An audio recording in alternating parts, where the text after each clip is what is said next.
Mesdames, Mesdemoiselles, Messieurs, bonjour. Merci d'être là, toujours fidèle à notre programme de Bonjour d'Algérie. Très heureuse en tout cas de vous retrouver comme chaque mercredi et jeudi matin durant la semaine. Et puis vous avez donc pris en tout cas l'habitude de nous retrouver à partir de 9 h du matin durant ce mois sacré de Ramadan. Nous allons beaucoup en parler d'ailleurs.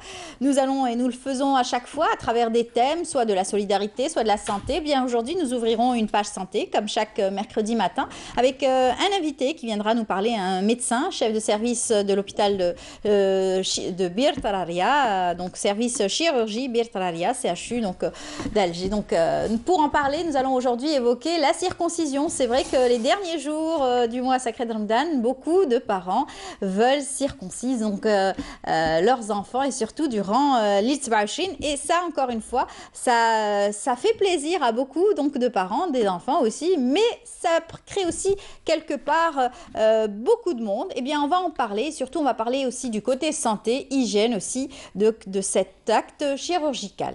Nous aurons également un auteur sur notre plateau. Il viendra nous présenter son tout dernier ouvrage. Il s'agit de Demain n'existe peut-être pas. Et donc, nous évoquerons avec lui sa façon d'écrire surtout et surtout le thème qu'il aura choisi pour nous le présenter aujourd'hui à travers son ouvrage et surtout son parcours et les différents ouvrages qu'il a pu aussi éditer.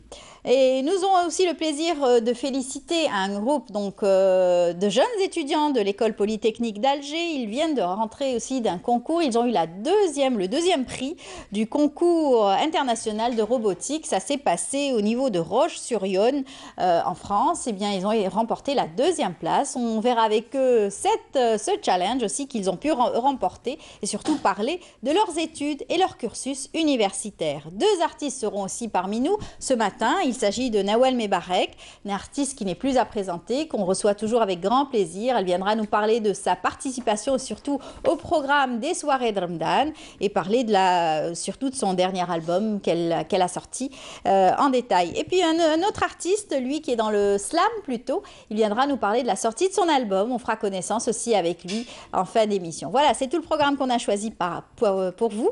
Ce sera ponctué de reportages et de musique. Et bien sûr, on va commencer tout de suite avec les nouvelles du ciel. Suivez l'air du temps avec Mobilis. Mobilis, partout avec vous. Bonjour Mina. Bonjour. Comment ça va? Ça va? En forme? En forme.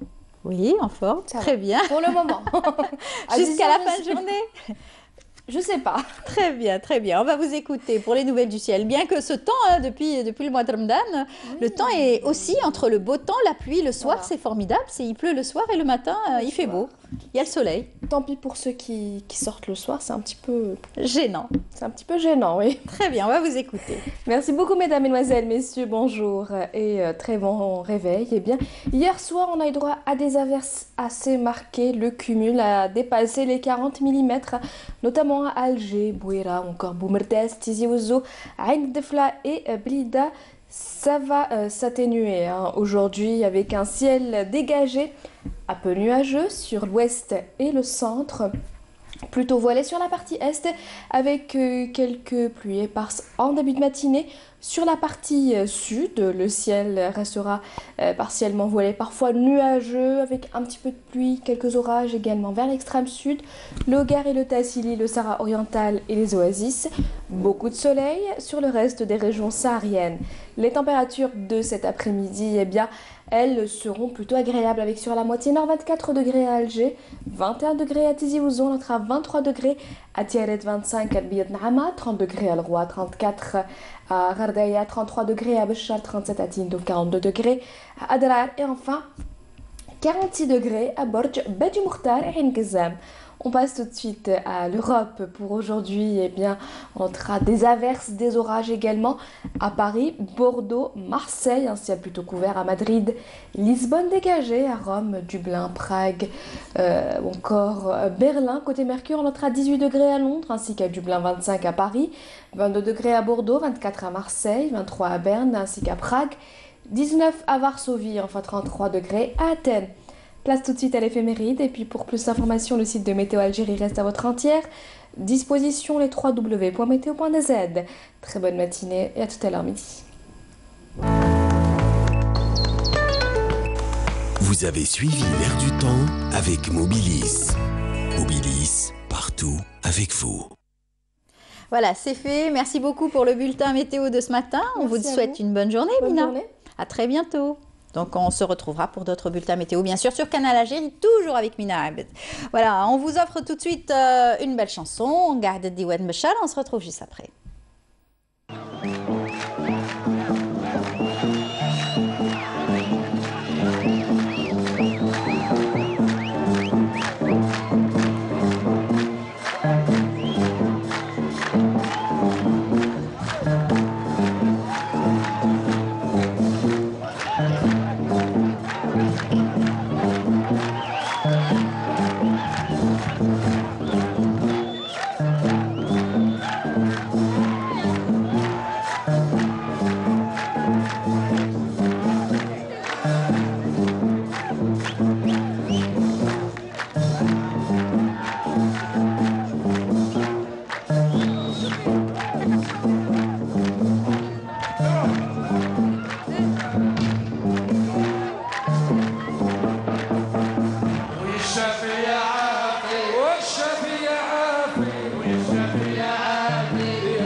Voilà, les rythmes s'accélèrent et c'est à ce moment-là qu'on vous retrouve, bien sûr. Et j'espère en tout cas que vous avez apprécié ces rythmes.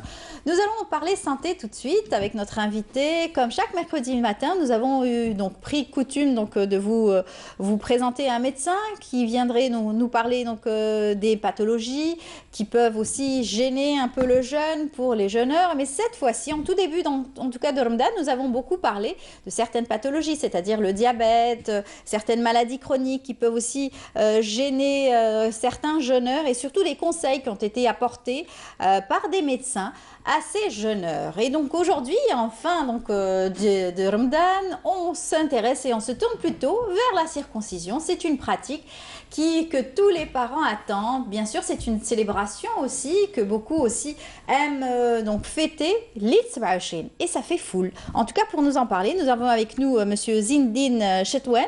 Bonjour. Bonjour. Bienvenue parmi nous. Merci bien. Vous êtes donc chef de service de la chirurgie pédiatrique au CHU de Birtaria à El Biar. Oui. Et vous êtes là pour nous parler de cet acte chirurgical qui est la circoncision. Chaque année, c'est vrai, on en parle, on donne des conseils, on informe les parents, on sensibilise autour de cet acte chirurgical qui est un acte peut-être banal pour beaucoup, mais qui reste quand même délicat, aseptisé. Il faut que ça soit vraiment aseptisé et surtout parler de cette foule qui vient en nombre. Ah oui, oui. Et il faut déjà commencer à dire que c'est un acte chirurgical. C'est vrai que c'est un acte banal, mais c'est un acte chirurgical. Il doit être fait dans un bloc opératoire par un chirurgien. Oui. Par un chirurgien, c'est très important. Et le plus grand problème, c'est qu'on a une foule qui vient demander des rendez-vous pour les 10 derniers jours. Ouais. Et on ne cesse de demander aux parents de commencer à se présenter pour demander une circoncision tout le mois de Ramadan. Pourquoi pas? Et même avant, espacer et célébrer cela, les avec la famille, ça etc. nous donne, dans les services, ça nous donne une foule importante et ça peut retentir sur le déroulement de... Bien sûr, sur la fatigue, le surmenage, bien sûr, des chirurgiens, de personnel. Le matériel, il faut avoir un matériel stérile, l'endroit, donc ça pose... Parce que ça s'enchaîne, Vous avez combien d'enfants par Maintenant, l'année passée, on a programmé 80, on a programmé jusqu'à 80. Et là, on a une instruction du ministère de la Santé qui demande, qui stipule qu'il faut étaler quand même les rendez-vous sur tout le mois de Ramadan. Et là, on se retrouve à 40, 40. Et ça va, on peut gérer ça. Mais 80, c'était énorme. 80, c'était énorme. C'était énorme. Il y a quand même une forte demande pour les 10 derniers jours, essentiellement. Parce que chaque cas est différent. Chaque cas est différent. Donc, il y a des problèmes. Il y a des enfants qui ont des pathologies. Bien sûr. Il y a des enfants qui ont des anomalies congénitales, type hypospadias. Il y a des enfants qui ont des hémopathies. Oui. Donc, il faut peut-être problèmes de sang, des autres, etc. Les problèmes de sang, oui. Tout ça doit être peut-être clarifié au début avant la... Voilà. Vous nous avez ramené quelques images, d'ailleurs. Quelques circoncisions. On a dit on demande qu'avant de faire la circoncision, il faut que l'enfant doit être peut-être examiné par un chirurgien pédiatre pour voir. Il y a des anomalies, il y a des hypospadias, il y a des palmures. Il faut voir les testicules. Donc, il faut un examen avant la clinique, bien sûr, juste avant la circoncision, avant de programmer la circoncision. Est-ce que ça se fait chez son médecin traitant? Ça peut se faire chez son généraliste? Non, ça ne doit pas se faire chez le généraliste. Donc, c'est des enfants qui doivent être orientés vers un chirurgien pédiatre pour traiter la pathologie. Très bien. Il ne faut pas faire de circoncision. D'accord. Il faut ajourner dans le cas où il y a un problème, c'est-à-dire que ne pas le faire obligatoirement s'il y a un problème. Ne pas le faire obligatoirement. C'est pour ça qu'on demande à faire un examen avant. D'accord. Si on ne fait pas d'examen avant, on se retrouve des fois avec des enfants qui ont des pathologies et qui ne sont pas détectées par les parents. Et malheureusement, ça peut être à vie. Ça peut être à vie. Voilà. C'est ça. C'est-à-dire, si il a une anomalie congénitale et il y a un hypospadias, tu fais sa circoncision, tu compromets un peu son traitement ultérieur. Bien sûr. Alors, il y a aussi plusieurs cas, donc par exemple les cas d'hémophilie. Comme on sait que le pourcentage des garçons est plus important que chez la fille. Il est plus important, mais le problème, c'est comment les détecter. Comment les détecter. Et en plus, vrai dans les dernières années, on voit beaucoup d'enfants à bas âge. Oui. Donc, si on reçoit un enfant de 4 ans, s'il a une hémophilie, on peut la constater.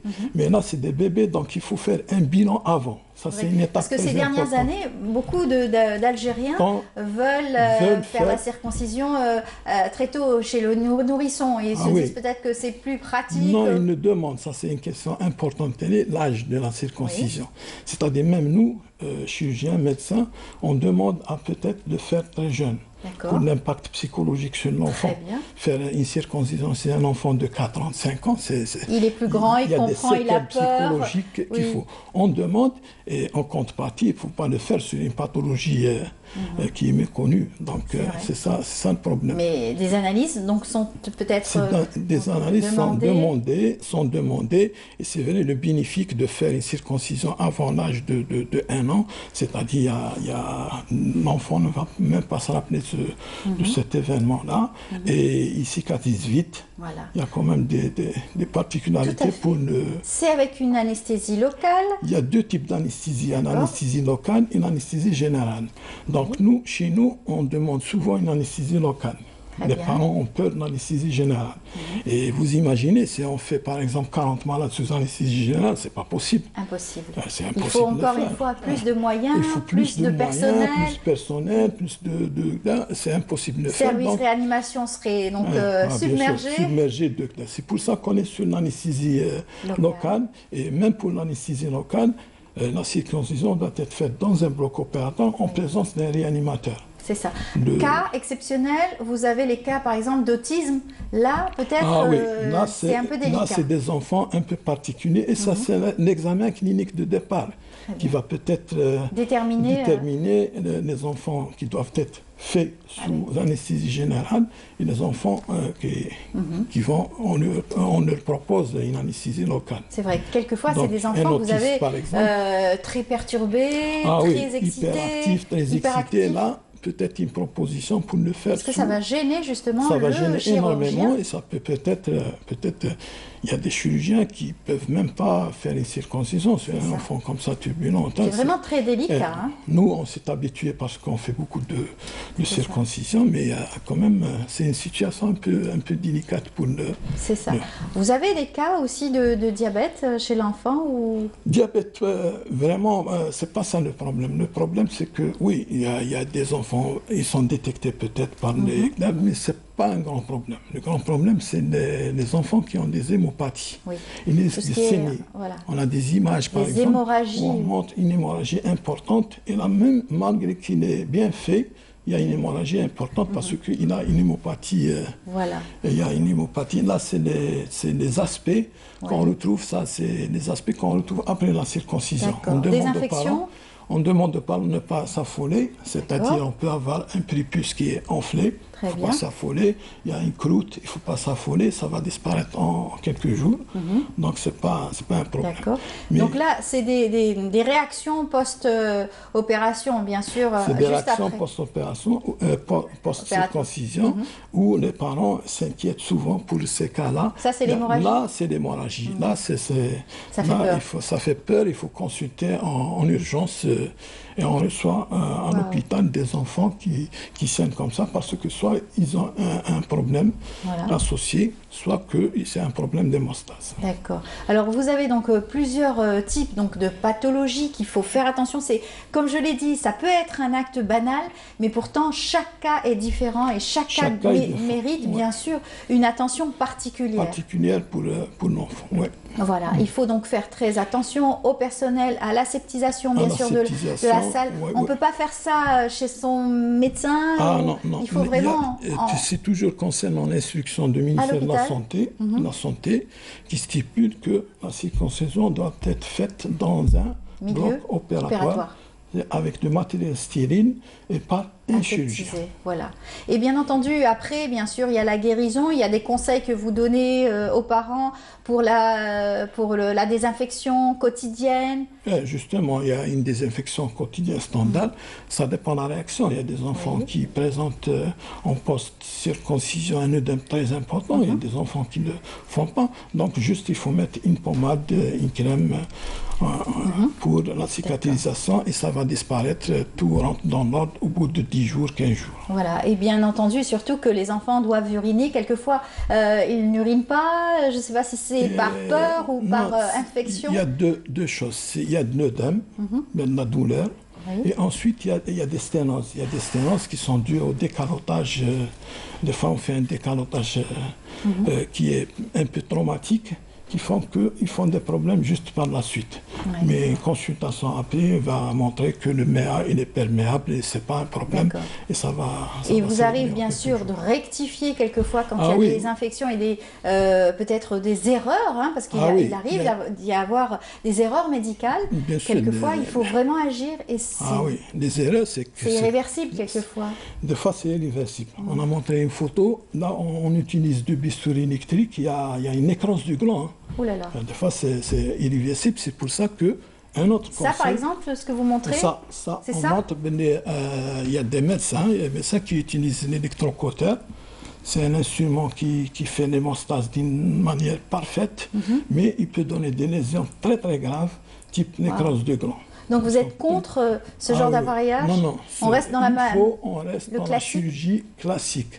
Avec ciseaux, avec bistouri, pas plus que ça. Très bien. Donc les conseils que vous donnerez donc aux parents cette année encore une fois, de rester espacés surtout, ne pas se presser. Si on reste espacé sur le rang, on va peut-être pouvoir gérer les programmations de circoncision. Et l'âge qui est donc préconisé, c'est en fait...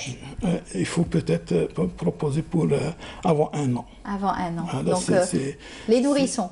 Un petit nourrisson. Un petit nourrisson. Ça cicatrise vite, il ne marche pas, il ne s'en souviendra pas. Il y a beaucoup de choses bénéfiques pour la circoncision chez le petit nourrisson. D'accord, ça c'est des conseils. En tout cas, les parents restent surtout dans la tradition.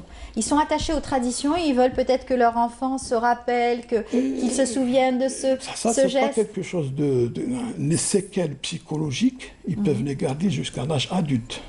Voilà. Donc c'est pour ça qu'il faut peut-être faire attention. Pourquoi le faire vers l'âge de 4 ans, 5 ans? Quelquefois même au-delà. On a vu des cas où même au-delà, parce que l'enfant a peur. On ne voit pas souvent maintenant, mais il y a des familles quand même qui continuent à le laisser jusqu'à l'âge de 4 ans, 5 ans. Et pourquoi? Oui, c'est trop. C'est trop. Donc c'est pour ça qu'on n'arrive même pas à toucher un enfant, à l'examiner pour ses testicules, parce qu'il a eu un traumatisme lorsqu'il a fait sa circoncision. Ouh là là, c'est terrible. En tout cas, les conseils sont donnés, Les conseils, première étape, c'est un examen. C'est un chirurgien pédiatre pour détecter les anomalies qui existent. Deuxième étape, il faut faire un bilan. Troisième étape, c'est la circoncision doit être faite dans un bloc opératoire avec du matériel stérile par un chirurgien. Voilà. C'est les 3 étapes. Et bien sûr, une fois que l'enfant rentre à la maison, il faut bien sûr nettoyer régulièrement le lendemain. On a mis une photo, il faut faire attention à une chose. C'est qu'il y a des nourrissons. Et on ne sait pas comment ils vont se comporter. Ils peuvent saigner. Donc, il ne faut pas mettre la couche tout le temps. D'accord. Il faut laisser à l'air. Arriver à la maison, il faut laisser à l'air. Il y a des petites gouttes de sang qui peuvent peut-être apparaître. Ça, c'est pas un problème. Pas dangereux. Ça va disparaître en 48 heures.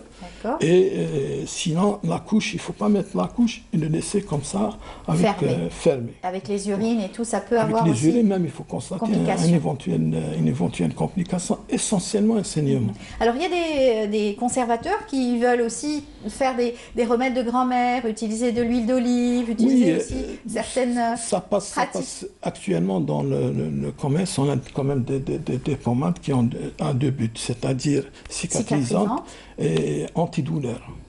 Très bien. Sinon, il faut mettre de miel, il faut mettre de l'huile d'olive. Voilà. Ça permet de cicatriser. C'est les bons remèdes. Le problème, c'est le temps de grand-mère. contact.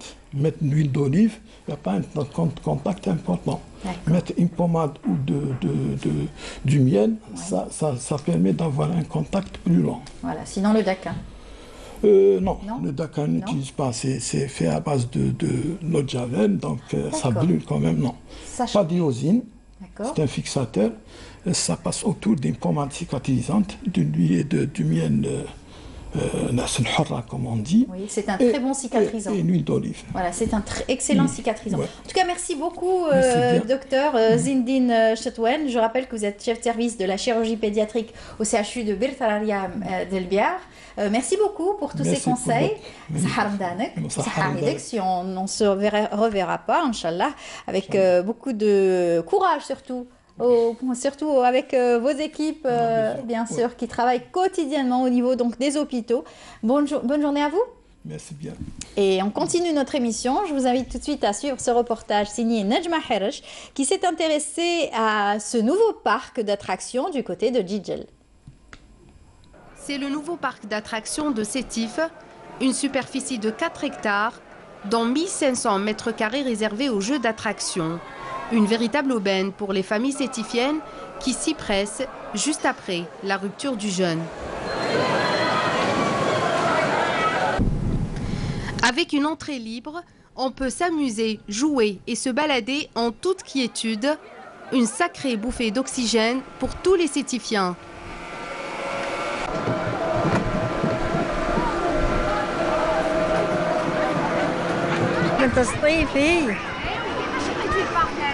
الكيف رايع الكيف والله تسقموه الاولاد هكا لي فامي بيان والله غير بيان ودرك راني جايه نلعب في تاع الكسكس الاجواء تاع رمضان مليحه والبارك تاعنا هذا وين ولات نروح تاع الصيف كي رجع لينا البارك ورا الفطور توجور انا نجيبوا الاولاد لهنا يلعبوا الله يبارك الحاله واسعه نظيفه لا سيكوريتي كاينه اسعار معقوله في متناول الجميع. Un monde merveilleux pour les enfants et même pour les adultes amoureux de fortes sensations. Le tout à des prix raisonnables et accessibles. 50 dinars le prix unitaire pour les enfants et 100 dinars pour les adultes. عندنا 14 المناج واللي راهم اونكور صافي داير واحد الام ولا بقاو لنا 3 ماناج حتى الكات ان شاء الله. لو بارك داتراكسيون تاع الولايه دو سيتيف رجع متنفس. C'est devenu une destination très prisée par les familles sétifiennes. Tout âge confondu, qu'ils soient jeunes ou moins jeunes, hommes ou femmes, les visiteurs peuvent donc se balader, se reposer et s'amuser. On peut dire que c'est devenu un mini-pôle de divertissement. لو بارك هذا يلقاو دي جو وين يقدروا يلعبوا ويتنفسوا يريحوا ثم يسمى رجعت كما نقولوا رجع قطب صغير وين الناس تتنفس. Une ambiance familiale et conviviale en plein air pour passer les soirées ramadanesques. Implanté au cœur de la ville de Sétif, ce parc d'attractions attire chaque jour entre 6 000 et 10 000 visiteurs. C'est un condensé touristique au succès garanti, au plus grand bonheur des familles sétifiennes, notamment en ce mois de Ramadan. C'est aussi un paradis pour les plus petits. Voilà, un beau reportage en tout cas du parc de Sétif, parc d'attractions de Sétif. Ça a été inauguré à l'occasion bien sûr de la célébration donc des festivités du 8 mai 45, au même titre que bien sûr le tramway de Sétif. Eh bien en tout cas, ils seront contents, les habitants de Sétif, de profiter de ces vacances, bien sûr avec un nouveau parc d'attractions. Eh bien tout de suite, nous allons parler roman et surtout avec notre auteur qui vient de nous rejoindre. Il s'agit de Ali Kader. Bonjour. Bonjour madame. Bienvenue parmi nous. Merci, c'est gentil, le plaisir est pour moi. Oui. Alors, on est content de vous recevoir. Vous êtes un auteur qui a mis de côté sa vie professionnelle, en fait. Ah, tout à fait, surtout oui, que vous étiez occupé tout un cursus. Hein. Oui. Bonjour, chers collègues. Oui, oui. Les téléspectateurs ne peuvent pas le deviner pourquoi je vous dis ça. Vous êtes dans le domaine de l'agriculture. Je suis donc dans le secret un tout petit peu. Oui. Effectivement, là, maintenant, je viens de poser mes valises. Bon, j'ai fait un peu le tour de l'Algérie. Bon, j'ai fait Tizi Ouzou, Rouat, Médéa, Béjaïa, Ardaya, Bel Abbès, et puis maintenant, je pense qu'il est temps de poser un peu ses valises. Voilà. Alors, quand on lit un petit peu, on se dit, vous êtes dans le domaine scientifique, un peu de psychologie, etc. Mais pourtant, non. Vous êtes carrément dans le domaine économique. Vous avez fait économie, vous avez exercé toute votre vie. Économique et puis beaucoup plus administratif. Administratif. Ah, donc, vous connaissez un peu les wilayats. Et puis, je tiens à saluer mes collègues de l'agriculture. Je pense qu'ils me connaissent aussi bien et je les connais aussi que trop bien. Donc c'est vrai que c'est un pas que j'ai franchi.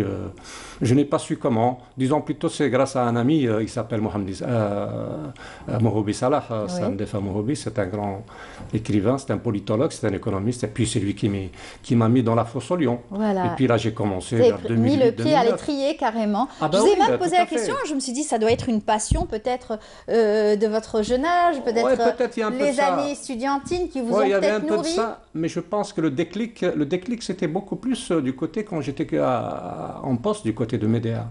C'était les années difficiles, c'était les années 90-2000. Je ne vais pas vous raconter là-dessus qu'est-ce qui s'est passé. Sûr. Et là, je commençais donc à prendre beaucoup de notes sur tout ce qui se passait. Et puis il y a eu le déclic, je me suis dit pourquoi ne pas faire un livre. Et puis j'en ai fait un. Je l'ai donné à mon ami, voilà, Mohoubi Salah. Et il l'a lu, il était bien, mais malheureusement, il n'était pas publiable. Donc je me suis dit, allez, je vais faire le grand saut et je vais commencer à écrire une belle histoire. Voilà. Et c'est là où j'ai commencé avec la belle histoire du vieux fusil.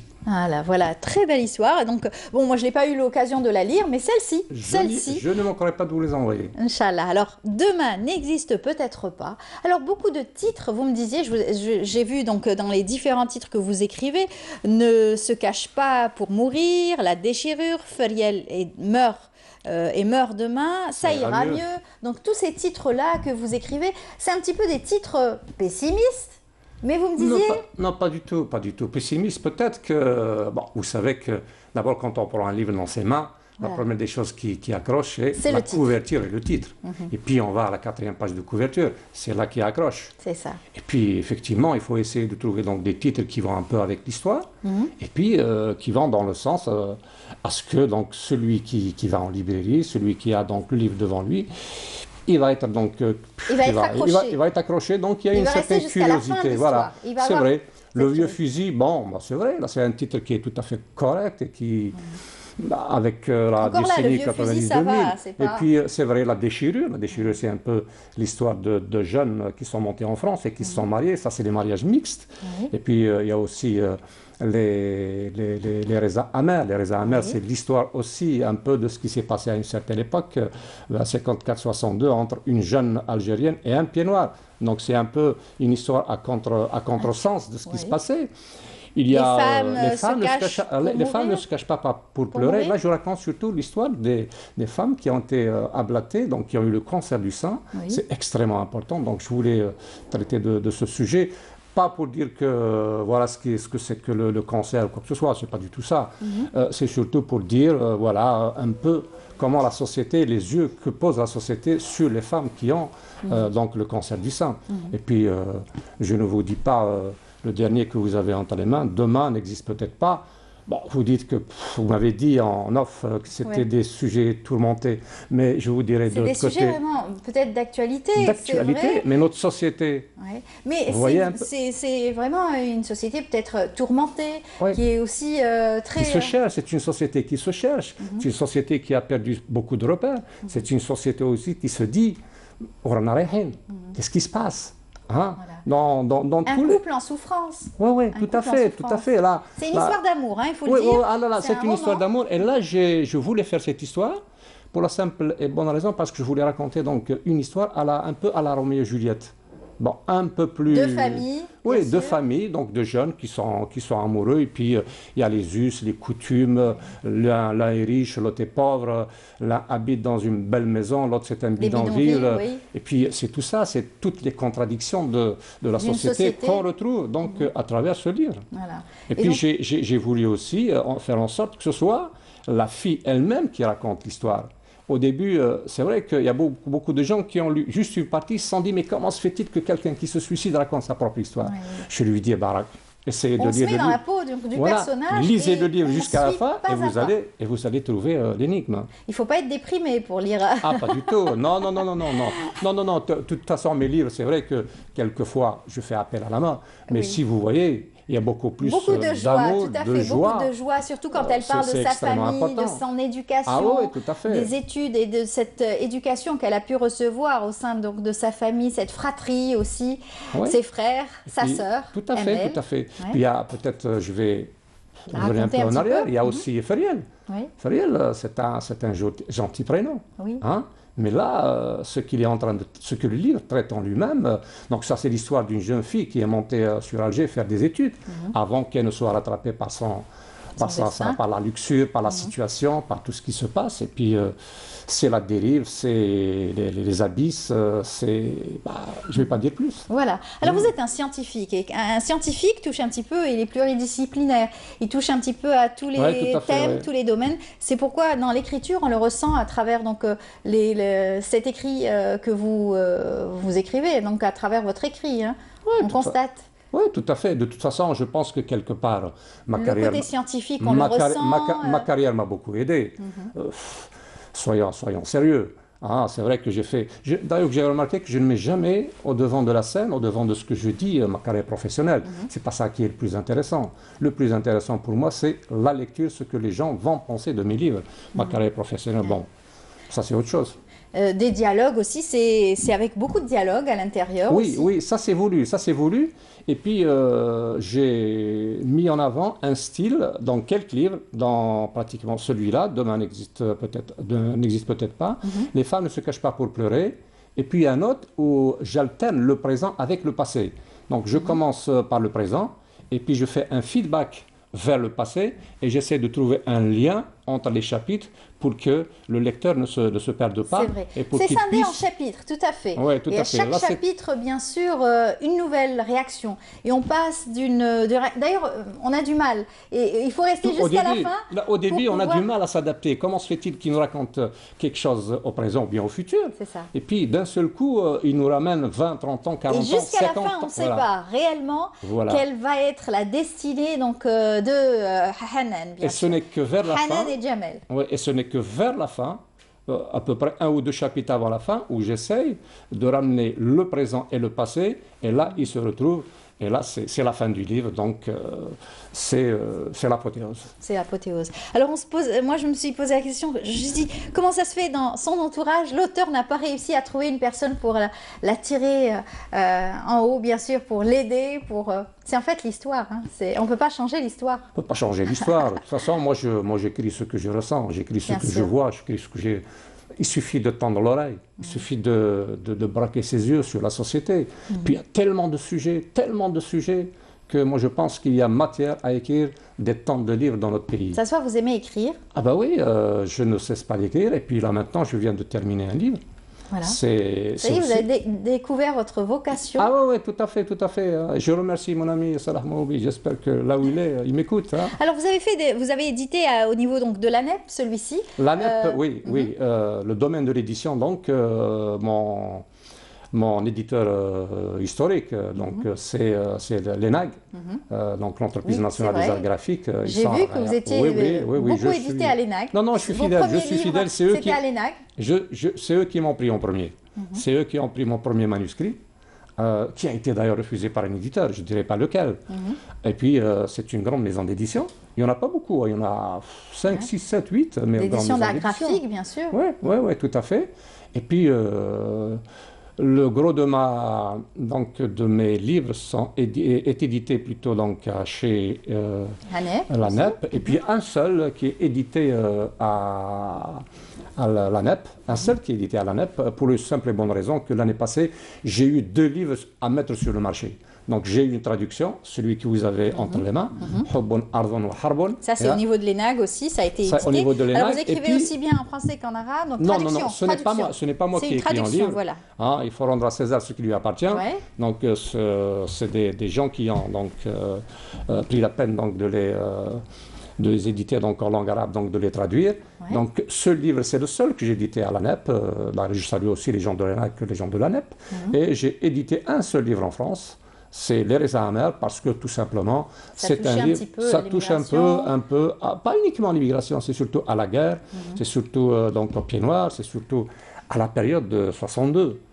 Et puis, ma foi, j'ai eu le coup de cœur, c'était du côté de Sidi Bel Abbès. Quand j'ai été muté à Sidi Bel Abbès, j'ai vu cette belle ville qui est magnifique. Il y a encore de magnifiques rues, il y a encore de magnifiques villas. Toutes les villes sont belles à voir.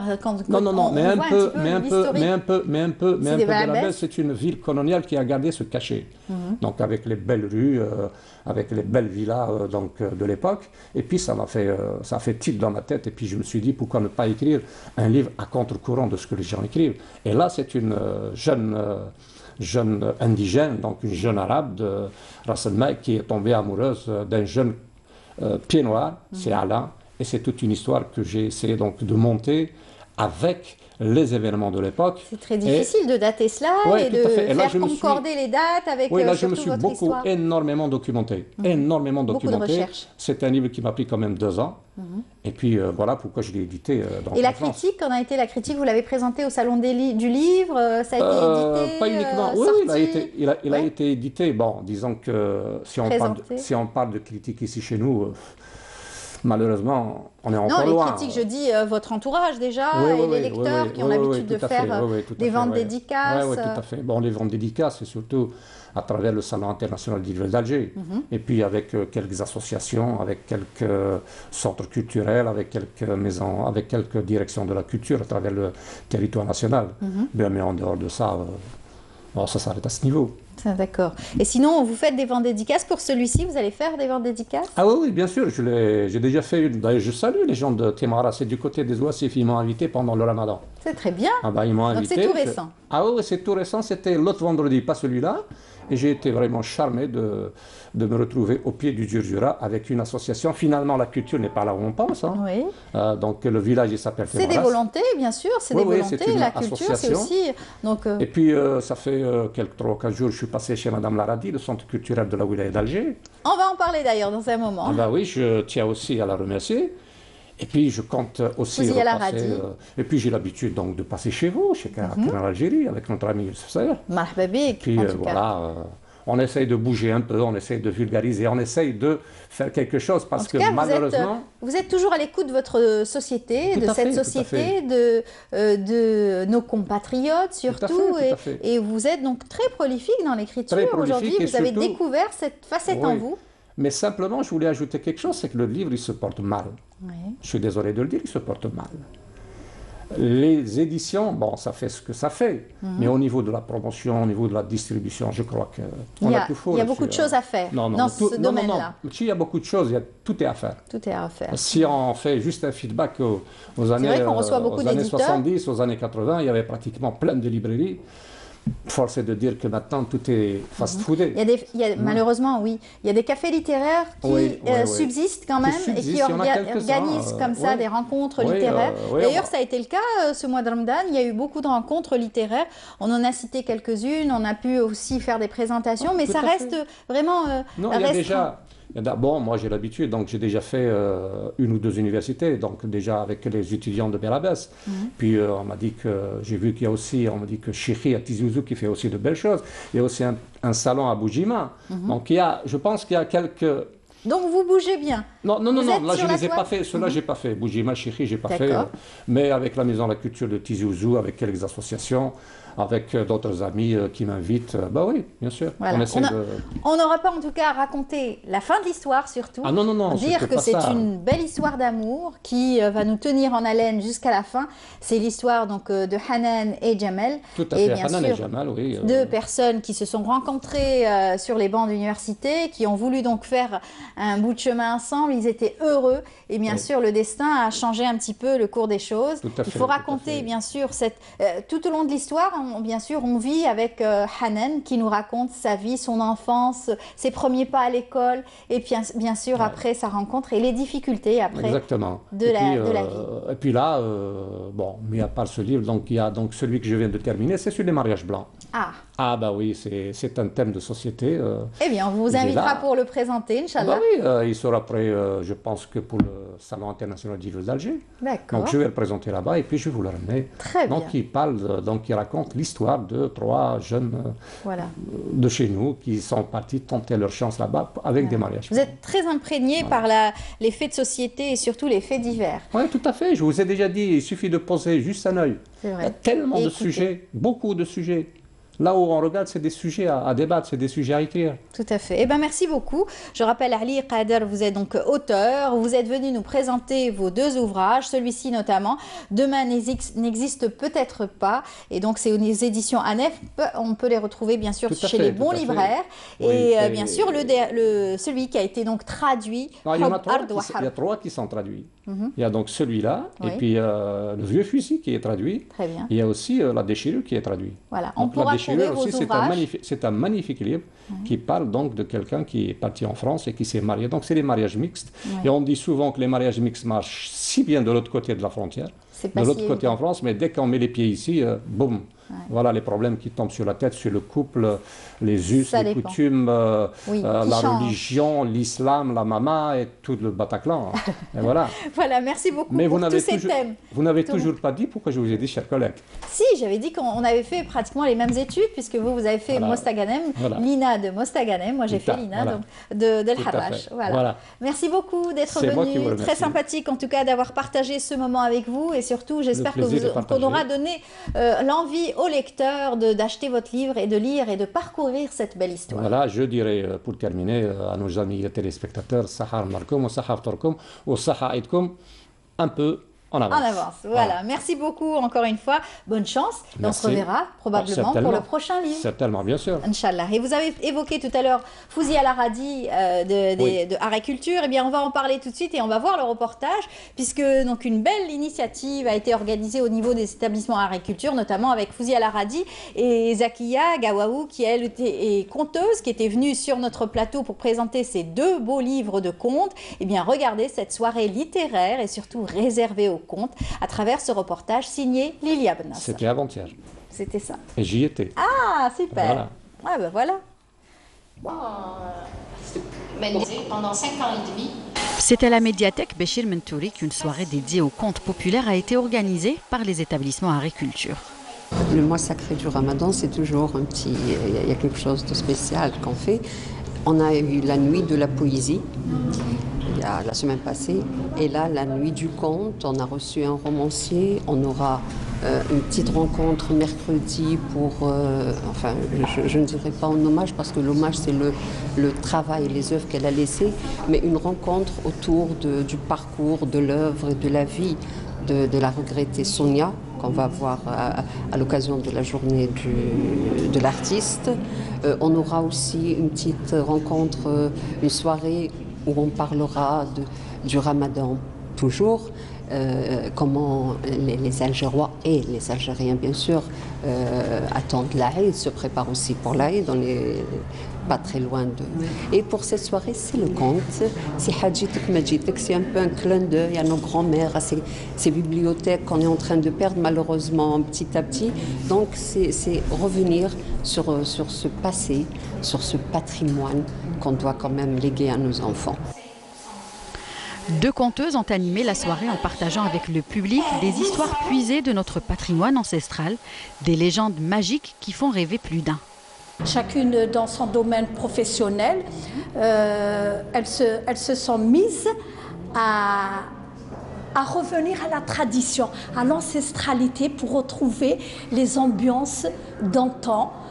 Il nous arrive quand nous racontons, les adultes, les spectateurs, on les baigne dans les ambiances de leur enfance, ils se retrouvent bercés. Et le conte, c'est quoi? Le conte, ça fait rêver. Les contes, c'est pour surpasser la peur. C'est pour également, parfois, doubler sa force. Pour des situations d'héroïsme dramatique, Voilà, il y a des animaux dans le conte, il y a des sorcières, des ogresses, il y a des gens maléfiques et bénéfiques, il y a des situations très difficiles, des situations de joie. Et on restitue tout ça, on essaye de faire rêver. Je suis là ce soir pour présenter mon livre, Contes et légendes d'El Kantara, en langue arabe. J'ai fait une collection, en fait j'ai collectionné une trentaine de contes que j'ai récoltés à El Kantara. El Kantara, pour ceux qui ne la connaissent pas, c'est une petite oasis située à égale distance entre Batna et Biskra. C'est l'entrée du sud et elle est réputée pour ses gorges. Voilà. Donc pendant 5 ans et demi, ma maman était malade, elle était alitée, paralysée, et je me déplaçais à Batna. Et pendant mon séjour de 15 jours, je ramenais mes 3 tantes, c'est-à-dire ses sœurs, et quand la nuit arrivait, on éteignait les lumières, on allumait les bougies comme là, et elles se mettaient à me raconter les histoires qui ont bercé toute mon enfance. Et quand j'arrivais à Alger, là-bas, sur place, j'écrivais en arabe dialectal. Et quand j'arrivais à Alger, je traduisais en langue française. Et de la langue française, j'ai traduit ensuite en arabe. En prose ou en vers, le conte a pour but de rassembler, de distraire et de contribuer à la transmission du patrimoine immatériel oral, narratif et littéraire d'une société.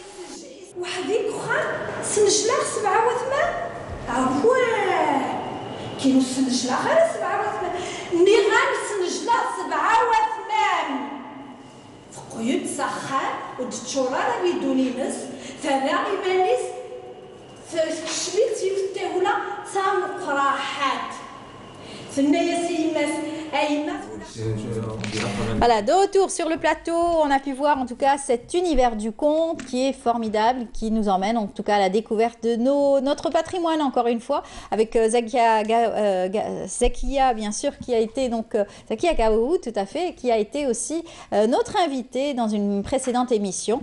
Et bien tout de suite, nous allons parler des jeunes étudiants et surtout des performances de nos jeunes étudiants d'université de Polytech cette fois-ci. Ils ont participé à un concours international de robotique, ça s'est passé tout dernièrement et ils sont là tout fiers. Ils ont eu la 2e place, donc international, c'est pas évident et en tout cas bravo à eux. On va les présenter. Nabil Choulak, bonjour. Ah, pardon, je me suis trompée. Et pourtant, j'avais bien révisé mes places et tout. Nabil, bonjour. Bienvenue à vous. Merci. Marhaba bik. Merci. Alors, vous êtes en étudiant en école 4e année, donc bien sûr. 3e année, vous 3e année électronique. 3e année électronique. Vous êtes donc à l'école polytechnique. Oui, l'école nationale polytechnique au département d'électronique. Voilà, marhaba bik. Vous êtes avec nous aussi Marwan Gattache, c'est ça? Oui, je ne me trompe pas, c'est la bonne personne. C'est la bonne personne. Vous êtes étudiant 4e année automatique. Daoud Chekebeb. Oui, je suis étudiant en 4e année automatique aussi. Voilà, bravo en tout cas à vous. Et puis Mohamed Tahar Souilah, bonjour. Bonjour. Bienvenue. Ouais. Merci. Vous êtes où? Étudiant en 3e année, c'est ça, électronique? Oui, 3e année électronique. Voilà, vous faites partie donc de cette belle école et prestigieuse école polytechnique d'Alger qui a vu régulièrement sortir des étudiants brillants et surtout un cursus aussi très intéressant. Aujourd'hui, ces dernières années, on entend beaucoup parler des étudiants de Polytech parce qu'ils viennent souvent avec des projets, avec des initiatives, avec surtout de beaux projets initiés par les entreprises aussi qui travaillent et qui font travailler les jeunes étudiants. Vous avez des clubs au niveau donc, de cette université, n'est-ce pas? Oui, il n'y a pas assez de clubs actifs. Bon, je pense qu'il y a plus de 5 clubs. Ouais. Bon, ils sont polyvalents, sont pas seulement scientifiques. Ouais. Bon, ils traitent de plusieurs sujets de la culture et tout. Et il y a aussi notre club qu'on a créé cette année exactement pour la compétition qui est Polybot. Oui. Voilà. Et on a participé à cette compétition de robotique. Voilà, vous avez créé cette petite équipe de 4 personnes, c'est ça? Non, plus? C'est plus de 15 personnes. D'accord, juste pour ce concours. Oui. Vous avez entendu parler de ce concours comment? Racontez-nous. Alors c'était par l'intermédiaire, il y avait des chercheuses qui appartiennent au centre de recherche en technologie avancée à Babahsen, CDTA. Oui. C'est eux qui nous ont présenté cette compétition et après c'était l'année passée, il y avait une équipe, Oui. elle a participé cette année, il y avait des membres de l'équipe de l'année passée qui ont regroupé une autre équipe avec laquelle on a participé dans le concours. Voilà, super. Et puis, bien sûr, il y a eu une sélection nationale, puisque le concours d'abord a débuté sur tout le territoire national et vous avez été lauréat. Oui. C'est ça? Oui, ça s'est passé à Blid, à l'université Saad Dahleb. Il y avait, je pense, plus de 8 équipes. On a participé, on a gagné la première place et les 3 premières équipes elles sont automatiquement qualifiées pour jouer la finale internationale en France. Mais on est les seuls qui sont partis, par des soucis de visa. Ah, c'est dommage ça. Vous auriez peut-être remporté encore plus de prix. Oui, c'est peut-être les 2 autres équipes de Blida, si elles ont participé peut-être. En tout cas, bravo à vous, parce que la deuxième place, c'est extraordinaire. Vous étiez tout fiers. Oh, bien sûr. Plus que fier.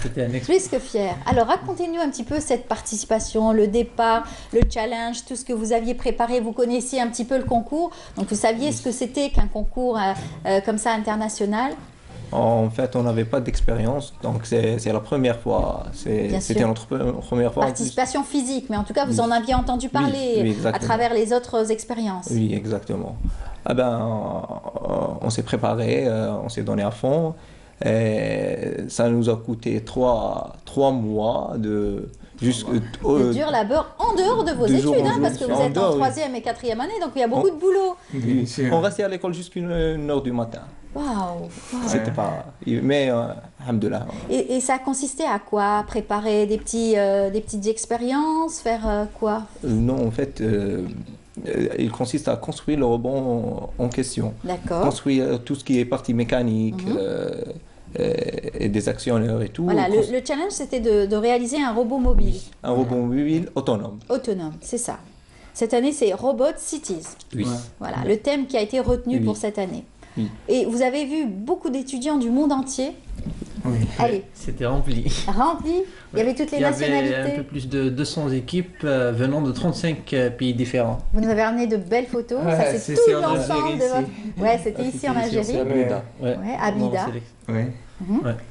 Et donc, ils étaient nombreux. C'était rempli. Voilà.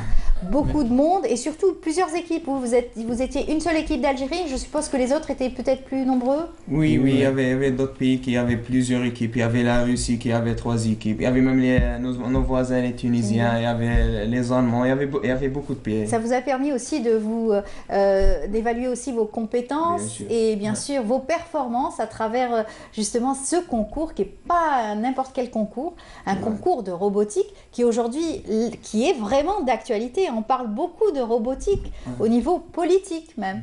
Donc ça vous donne en tout cas l'importance de ce que vous avez concrétisé. Voilà.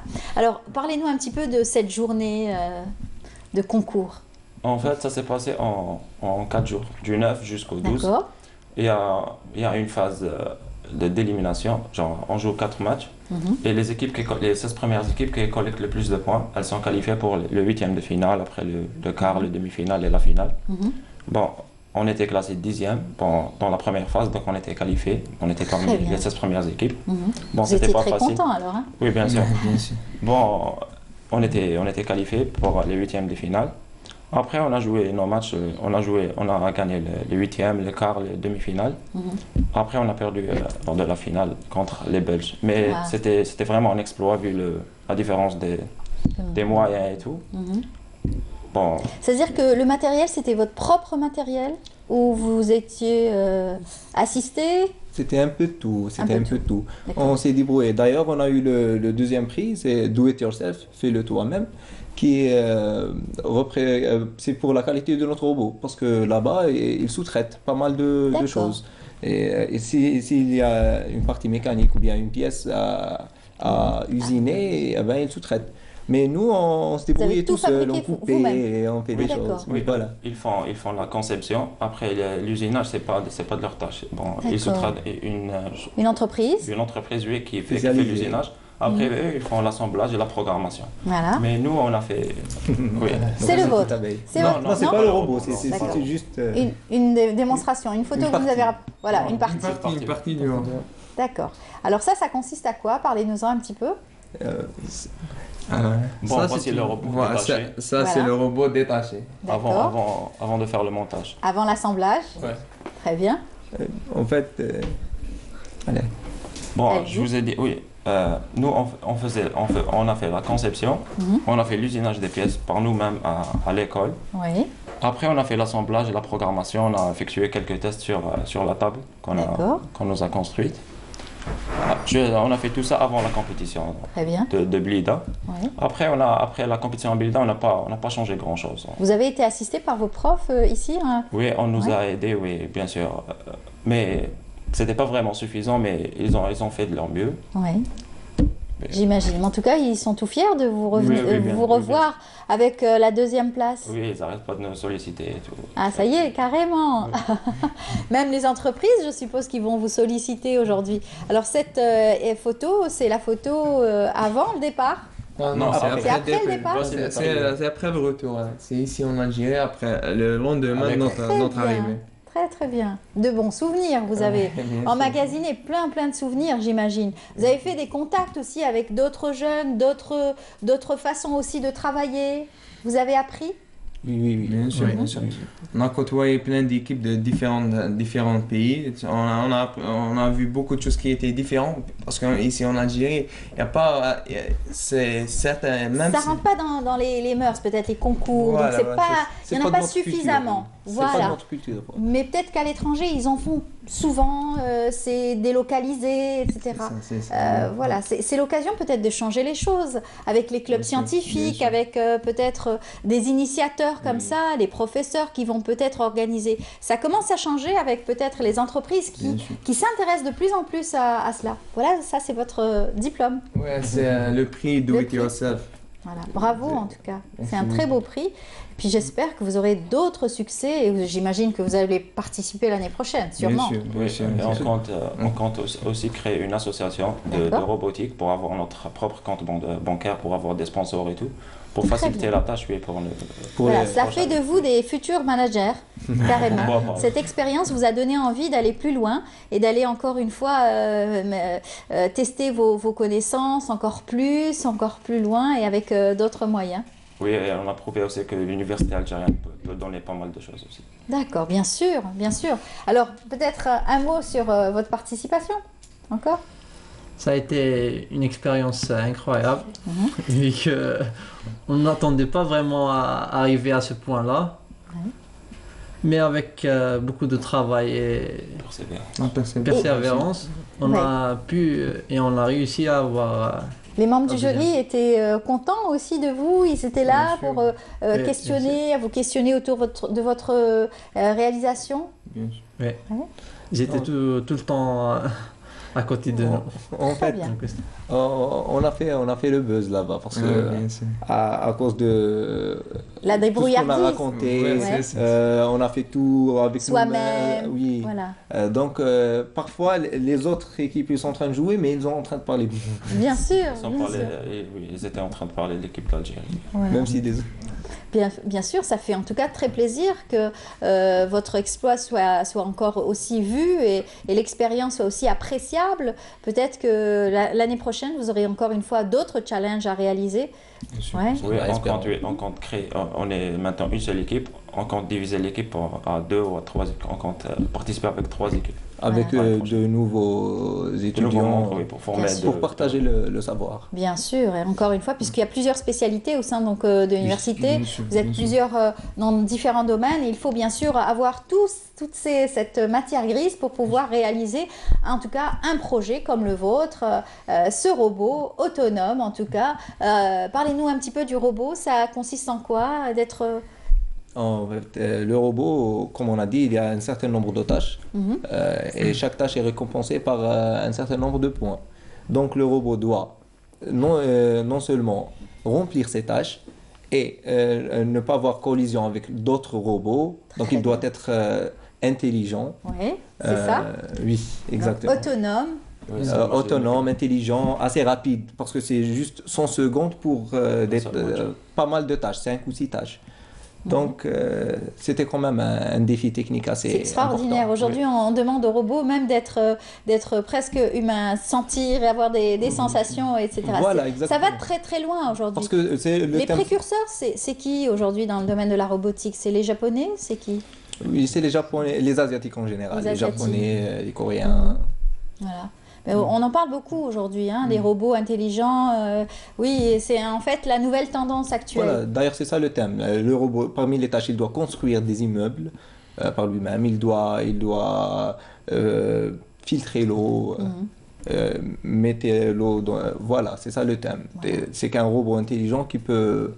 être suffisamment autonome et intelligent pour exécuter toutes ces tâches. Bon, bien sûr, ça ne va pas faire plaisir aux humains parce qu'en fait, il y aura trop de chômage si vous réussissez à avoir ce robot super intelligent et aux capacités humaines, ça va être très difficile. Je pense que c'est de la science-fiction. C'est de la science-fiction. Il y a quelques années, on voyait les robots dans les films, on disait c'est de la science-fiction. Aujourd'hui, ça se concrétise de plus en plus. Qui aurait dit qu'aujourd'hui, on allait pouvoir avoir un smartphone? Non, on va avoir des robots qui vont faire d'une façon très autonome toutes les tâches et tout, mais ça va être dans le bien de l'humanité. Bien sûr. Parce qu'en fait, quand c'est nous qui programmons les robots, ils ne peuvent pas se retourner contre nous. Heureusement, j'espère bien. Voilà, sinon, on aurait vu trop de films de science-fiction. Voilà. Voilà, en tout cas, un dernier mot pour chacun. Allez-y, dites-nous ce que vous voudriez faire, en tout cas, plus tard. Il vous reste quoi, 2 années? Une année? 2 années? 2 autres années. Pour terminer votre mémoire aussi? Oui, pour être ingénieur. Projet de fin d'année? Oui. Je compte continuer mes études et participer à d'autres concours aussi. Il n'y a pas seulement que Eurobot, il y a d'autres concours qu'on aimerait bien participer. Oui. Inch'Allah. Inch'Allah. Très bien. Et terminer mes études et bien sûr, avoir un bon poste dans une entreprise prestigieuse, Inch'Allah. Pourquoi pas. À vous, un dernier mot? On est content après cette expérience. C'était vraiment une expérience inédite. Très enrichissante en tout cas. Bien sûr, bien sûr. À tout point de vue. Bien sûr. Pour juste vous dire, le mois de décembre, on ne se connaissait pas. Nous, tous les 4, on ne se connaissait pas. Alors, maintenant, vous êtes inséparables. Bien sûr. On a passé les 3 derniers mois, je les ai vus plus que ma maison. Oui, j'imagine. Alors, c'était vraiment une expérience inédite et on compte bien faire de plus pour les années prochaines. Voilà. Et vous êtes toujours à faire des nouvelles recherches, créativité, bien sûr. Innovation dans le domaine de l'électronique, voilà, et bien automatisme. Sûr. Bien sûr, en ce moment, on est même en train on prépare un autre concours dans un autre domaine. Ça, c'est une très belle photo, ça. Ça, c'est la remise des prix de la 2e place. Voilà, et vous avez connu la région de Roche-sur-Yon. La Roche-sur-Yon. Voilà, Roche-sur-Yon, c'est en France. Oui. Donc voilà. C'est l'extrême ouest, oui. Très bien. À côté de Nantes. Voilà, il y avait un monde fou pour ce qui est donc du concours. Oui, quand je vous ai dit, il y a plus de 200 équipes venant de 35 pays. Bon, wow. Genre de l'Asie, bon, il y avait de l'Europe, il y avait du Canada aussi, genre il y avait l'équipe de l'Allemagne, de la Belgique, la France. Genre il y avait pas mal d'équipes, on a fait pas mal de connaissances. On a échangé. Donc la Belgique a été classée numéro 1? Oui. C'est ça. Vous avez quand même détrôné le Japon et la Chine? Non, il n'y avait pas. Il y avait la Chine et les Taïwanais. Les Taïwanais. Les Taïwanais et les Chinois. D'accord. En tout cas, bravo à vous. Vous avez quand même détrôné ces pays-là et tous ces pays qui ont bien réussi dans le domaine. Bravo. Un dernier mot, allez-y. Dans ce contexte, quand je vous ai dit, on veut créer une continuité pour les prochaines générations, donc avec l'association qu'on compte créer pour transférer le savoir et leur transmettre le savoir-faire et pour participer au concours lors des années prochaines. Inch'Allah, voilà. J'espère bien que ce n'est qu'un début, qu'on va faire beaucoup d'autres choses, d'autres exploits, et voilà. Inch'Allah. En tout cas, bonne chance à vous. Qu'est-ce que vous pouvez souhaiter aux bacheliers qui s'apprêtent à passer leur bac cette année? Les encourager à venir en Polytech? Bien sûr, pourquoi pas. Il faut faire des études pour pouvoir encore une fois accéder à d'autres expériences telles que la vôtre? Oui. Ouais, c'est vrai. Il faut persévérer. Il faut persévérer, c'est pas à regretter, en tout cas. faut jamais lâcher, c'est ça. Il faut jamais lâcher. Voilà. Il faut s'accrocher à ses études. Oui. Voilà, et c'est pas évident, c'est pas facile, on sait, mais il faut s'accrocher. Voilà, il faut travailler, bien sûr. Et les récompenses sont là après, bien entendu. Bonne chance à vous, on est très fiers de vous avoir reçus aussi, et puis très contents en tout cas de vos performances. Inch'Allah, à d'autres succès. Et puis revenez nous voir après. Inch'Allah. Voilà. Bien sûr. Merci beaucoup. Bonne journée à vous. Merci. Voilà, on continue notre émission. Je vous invite tout de suite à aller vous délocaliser du côté de Miliana. C'est un reportage signé Friel Hamdi. Elle nous fait découvrir le mausolée de Sid Ahmed Ben Youssef. On se retrouve juste après.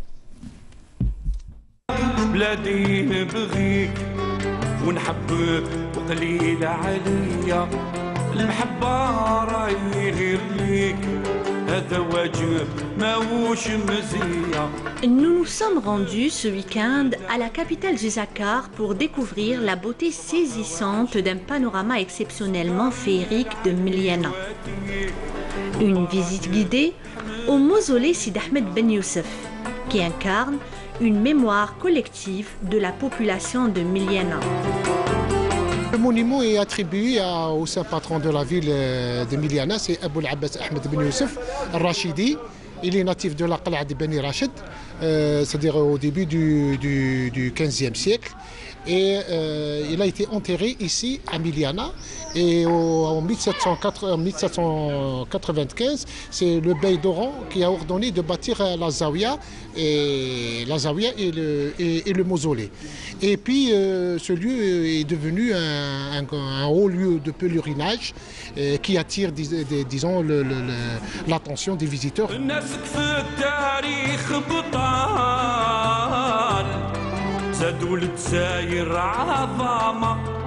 Sid Ahmed Ben Youssef constitue une symbolique phare séculairement vénérée par l'ensemble de la population de cette région.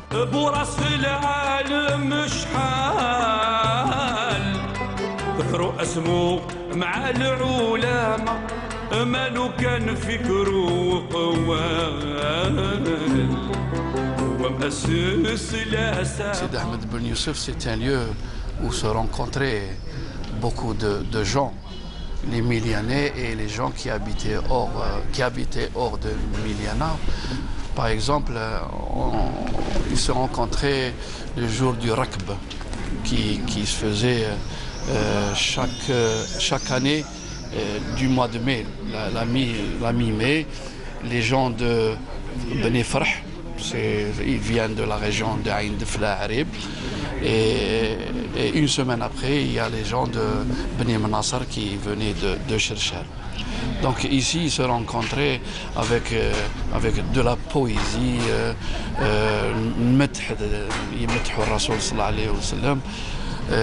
et puis aussi, il y a un autre événement, c'est le Menara. Le Menara, c'est qui sillonne la ville, où ils et avec des objets sur la Menara. Et puis il y a la vente aux enchères, où les rentrées à dos, ils masjid. Et tout le monde était content, tout le monde était joyeux.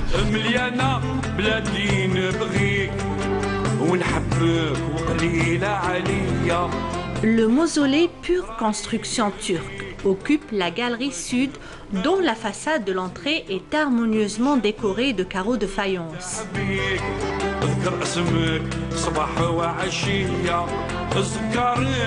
Les murs de la salle ornés de céramique et d'inscriptions religieuses au centre se dresse le catafalque du Saint-Homme.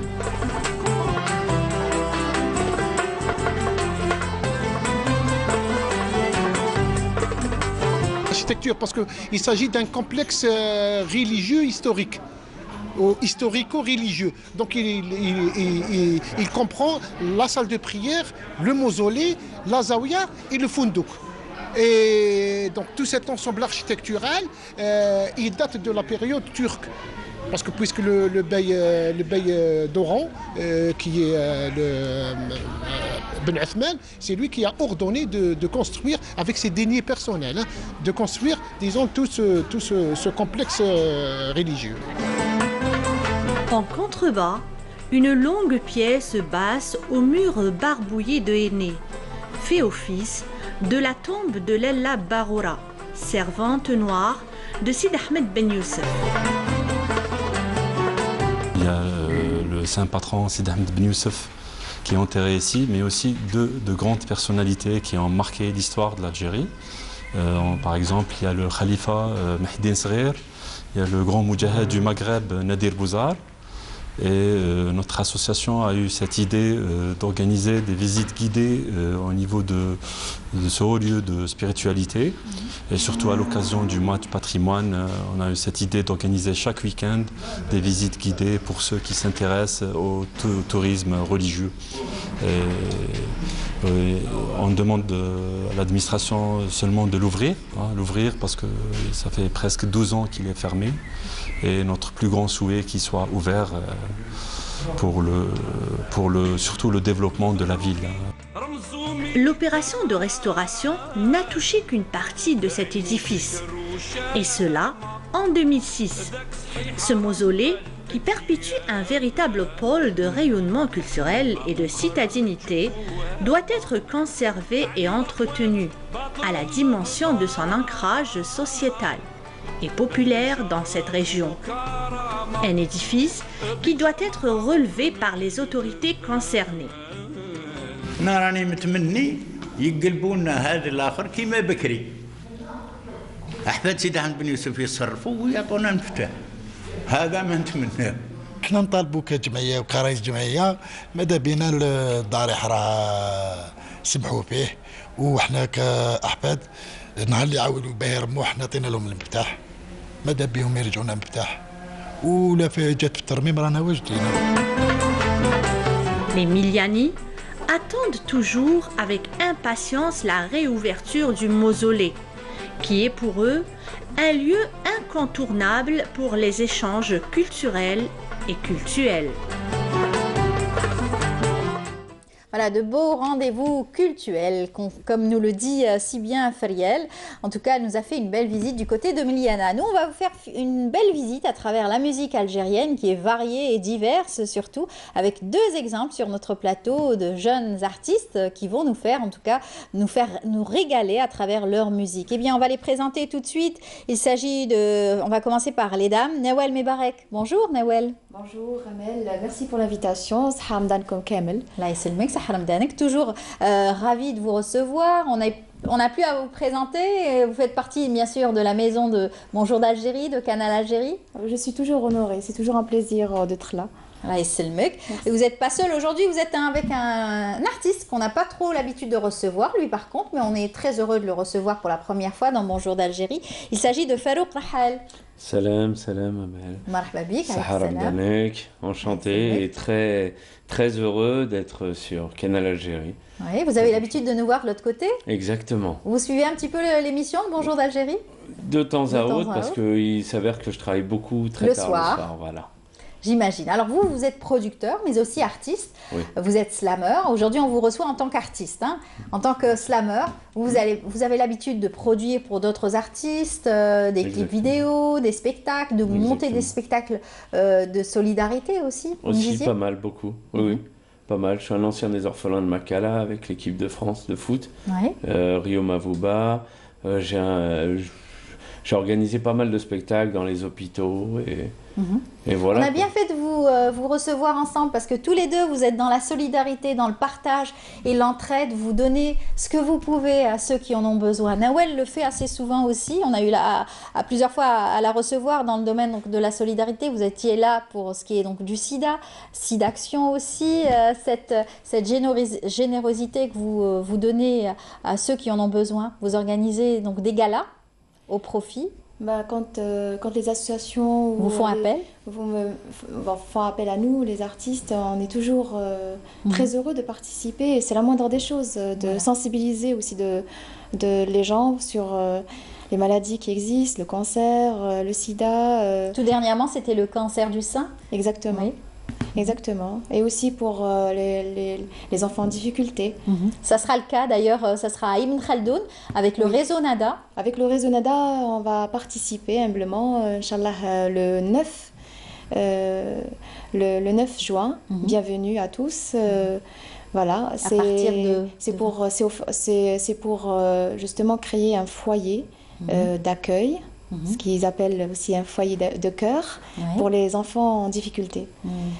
C'est magnifique ce qu'ils font, le réseau Nada. C'est eux les héros, moi je leur ai toujours dit. Nous, les artistes, on est là, on participe, on chante quelques chansons pour... Mais vous êtes sensible à ces causes et surtout cette détresse quelquefois. Alors on a l'habitude de recevoir très souvent Monsieur Harar, qui est lui à la tête de ce réseau Nada, mais avec une équipe pluridisciplinaire qui est avec lui, qui travaille au quotidien. D'ailleurs, on le reçoit et ça nous fait mal au cœur d'apprendre que quelquefois cette détresse qu'ils peuvent recevoir, et c'est dur d'être une éponge et de pouvoir en tout cas faire face à toute cette difficulté. C'est vrai que c'est pas évident, mais ils font un travail extraordinaire. Ils ont de véritables spécialistes, des psychologues, des personnes qui sont à l'écoute. Ils s'occupent psychologiquement, juridiquement aussi. Bien sûr. Ils ont même rapproché des familles. Qui avaient beaucoup de conflits, beaucoup de problèmes. Ils font vraiment un travail extraordinaire. C'est très difficile, effectivement. Encore une fois, vous allez donc aider avec d'autres artistes, une pléiade d'artistes de la nouvelle scène algérienne, participer pour, encore une fois, avoir ce centre pour accueillir des enfants, c'est cela? C'est ça l'objectif du gala caricatif qui aura lieu à Ibn Khaldoun le 9 juin. À 22h. Très bien. Et puis bien sûr, vous avez un autre gala demain. Déjà, aussi, ça se rapproche, c'est donc du côté du Chenois. Donc tous les publics seront ravis, gâtés, puisqu'il y en aura un petit peu partout aujourd'hui, grâce à cette chaîne aussi d'artistes qui se produit un petit peu partout sur le territoire national et même au-delà, hein, puisque notre communauté est aussi très à l'écoute durant Ramadan. C'est toujours un très grand bonheur de se produire à Chenois, parce qu'il y a un public formidable. Il y a même les personnes qui sont même des fans, que je remercie, qui sont d'Alger, qui viennent à Chenois, et je les remercie pour ça. Et même ceux qui sont pas loin de là-bas. Et voilà, c'est demain soir, à partir de 22h30, au complexe culturel de Chenois. Voilà, et vous allez bien sûr interpréter plusieurs chansons de votre répertoire. Exactement, de l'album. De l'album, parfait. Bien, on va rester ensemble, on va peut-être aussi parler, on va peut-être vous écouter tout à l'heure en a cappella peut-être, mais sinon on va demander aussi à notre slammer de nous interpréter quelque chose. Mais avant, c'est vrai qu'on rejoint un petit peu ce que disait notre invité, Nawel Mebarek, toujours dans le partage avec notre public, votre public, notre communauté algérienne établie à l'étranger aussi. Exactement. Très sensible durant ce mois de Ramadan. Oui, il y a une valeur spirituelle qui est assez forte. Quand même, les actions sont très importantes. Au-delà même en plus du Ramadan, le principe d'œuvrer quotidiennement pour le bien des autres, pour dénouer aussi, faire des belles choses avec le cœur, bah, ça multiplie les actes, on fait fleurir au maximum ces actes. Et c'est vrai que quand on est artiste et qu'on est sur scène et qu'on porte un beau message d'amour, de solidarité, d'unité, avec beaucoup de douceur, beaucoup de tendresse, ce message-là rentre plus vite dans les cœurs. Surtout qu'on est dans une ère très facebookienne, où on voit... Où on est tous partagés, on est individualisés. On est déconnectés de nos cœurs. Et c'est vrai que souvent, moi, quand je monte sur scène, je demande au public, s'il vous plaît, pensez à éteindre vos téléphones portables parce qu'on va rallumer nos cœurs, là. Donc, je vous demande juste de prendre des souvenirs en direct. Prenez avec vos yeux, avec votre cœur. C'est ça qui est important, c'est de créer des synergies de cœur pour développer le bonheur. Et c'est vrai que... Mais après, on vient à la fin, on prend un selfie avec vous. Ça à la limite, à la fin. Mais vous savez, quand on est... j'ai travaillé avec Oculus Rift sur des spectacles où on voyait tout le monde était avec leur téléphone portable en train de regarder sur leur téléphone au lieu de voir sur scène. Et donc on a travaillé sur des procédés, on a créé de la réalité virtuelle pour pouvoir travailler la mentalité justement du public. Donc je suis monté sur scène, j'ai fait beaucoup de prévention. Et sur scène, même avec Live Nation, avec qui je travaille beaucoup, j'ai bossé sur des Justin Timberlake, tous ces trucs-là, et tous ces gros spectacles. Et franchement, c'est important de sensibiliser, même quand je fais les premières parties de grands spectacles, sensibiliser les gens, de leur dire éteignez vos téléphones portables et rallumez vos cœurs.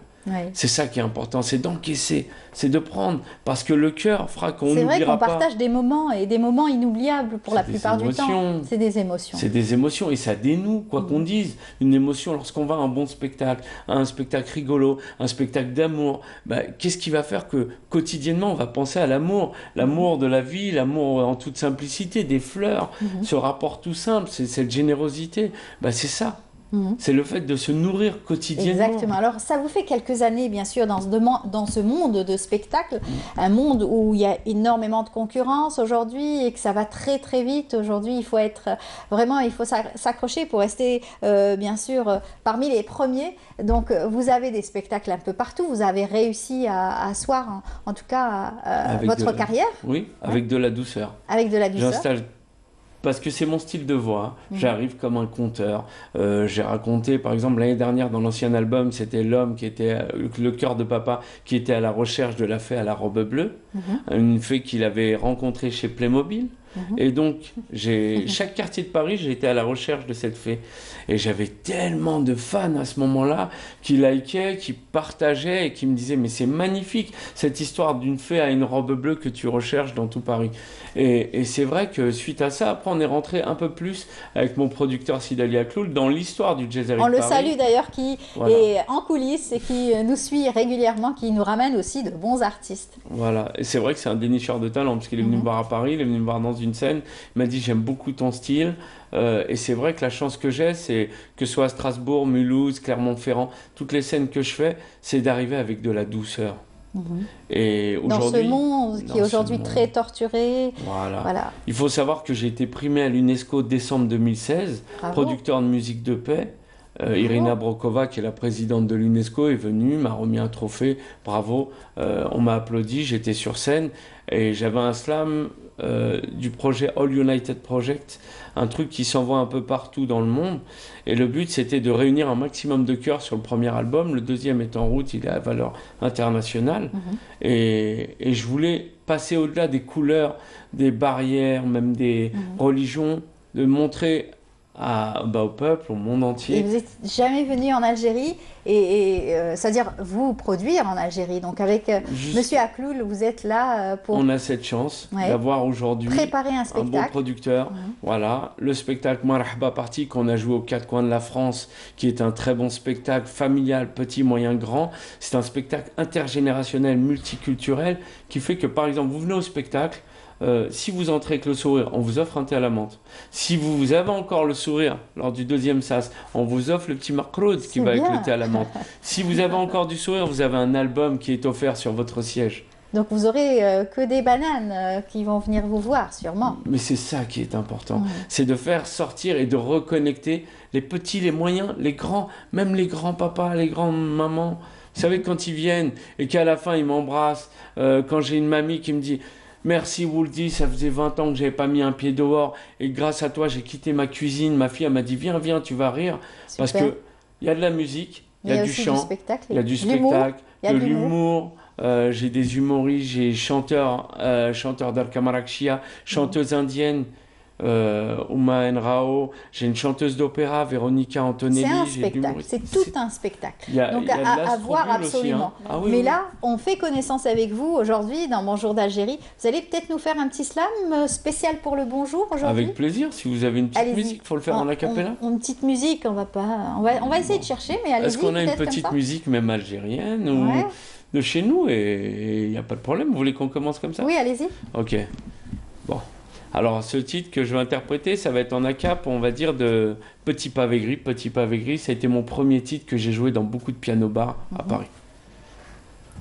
Taglala, boum, boum, boum, boum, cascade. Petit Pavé Gris, Petit Pavé Gris. C'est l'histoire d'un jazzeri, le jazzeri de Paris, qui marchait sur les petits pavés gris. Boum, boum, boum, boum, boum. Alors, je traverse de quartier en quartier, de balade en balade, de jardin en jardin. Et là, je te cherche, la fée à la robe bleue. Et voilà, mais après, c'est vrai que j'ai besoin de la musique. C'est avec bien sûr de la musique. C'est très dur d'être en a cappella en slam, mais je le fais souvent. Bravo, merci. Même quand j'interviens dans les associations de femmes, comme une fois je suis intervenu pour Najat Vallaud-Belkacem, et c'était sur le projet Unissons nos voix avec une 50aine de femmes. Et là, je suis arrivé, ça avait du pouvoir.